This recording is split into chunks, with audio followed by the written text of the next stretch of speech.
ជំរាបសួរពុកម៉ែបងប្អូនពុកមីងអរគ្នាបានហ្នឹងហើយថ្ងៃហ្នឹងខ្ញុំមកថតយើង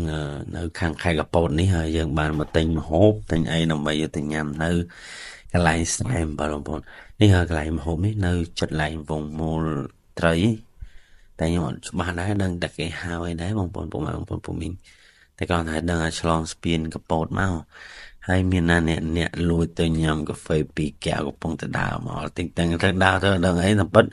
លួចទៅបើកាហ្វេអស់2កែវហើយទៅដើរមកធ្វើ clean អីគ្នាអញ្ចឹងណាហ្នឹងហើយបន្តមកគឺយើងបន្តដំណើរទៅមុខទៀតនេះឥឡូវខ្ញុំសួរដល់មកយាយអស់កាហ្វេ2កែវហ្នឹងហើយធ្វើនេះលើដឹងខ្យល់អីទៅពិតលួចទៅញ៉ាំកាហ្វេម្នាក់ឯងអូខេយើងអញ្ចឹងយើងបន្តដំណើរទៅមុខទៀតកាត់ឆ្លងស្ពានពោតអានេះខ្ញុំមកពីខាងពេញតែនេះខ្ញុំមកទិញបាយទិញនឹងព្រោះនៅនឹងវាមានបាយមានអីញ៉ាំអញ្ចឹងទៅស្រួលយើងទិញស្រួលអីចឹងណាហើយមានណាអ្នកជិះមើលទេសភាពតាមដងផ្លូវខេត្តកពតនឹងហើយកាលហ្នឹងខ្ញុំទៅតាំងពីជំនាន់អត់តមានសេះសមុទ្រពុកម៉ែបងប្អូនពុកមីងគ្នាមានណាយើងជិះឃើញនោះតកែអូម៉ែគួយខ្លាចហើយតោះយើងមកដល់នេះទីរួមខេត្តសាមគ្គីកំពត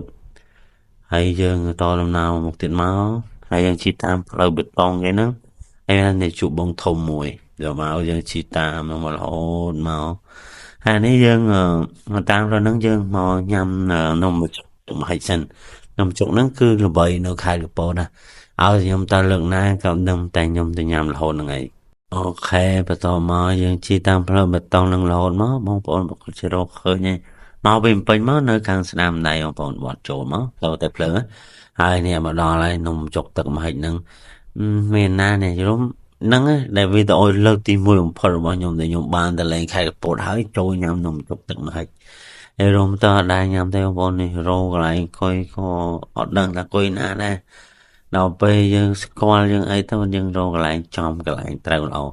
មានណានេះដើរជ្រៃកន្លែងជ្រៃអីចូលមកហើយអ្នកលក់គាត់មកសួរយើងយកអីចឹងណាតែគាត់ថានេះកន្លែងនេះខ្ញុំមកញ៉ាំជាលើកដំបូងគឺថាកន្លែងហ្នឹងអត់សរសើរតែគ្រាន់តែឆ្ងាញ់ដូចគ្នាបងយល់នំបញ្ចុកនៅខេត្តកពតគឺកន្លែងណាក៏រសជាតិដូចគ្នាដែរទឹកម្ហិចអីហ្នឹងគឺអ្នកនៅស្រុកហ្នឹងគាត់ធ្វើរសជាតិដូចគ្នាទាំងអស់មិនថានៅកន្លែងណាតែគឺឆ្ងាញ់ដូចគ្នាទាំងអស់ហើយមានណាយើងមកដើររកអីតាមផ្លូវតាមអីចឹងមកនេះមានណាមិនទៅរកកន្លែងឃើញមានណាអ្នកមកអ្នកនំមហិចអូបងឯងរំលើកទី1ដែលខ្ញុំបានឃើញនំទឹកមហិចចេះសោះទឹកគេសសញ៉ាំកាត់ដែរ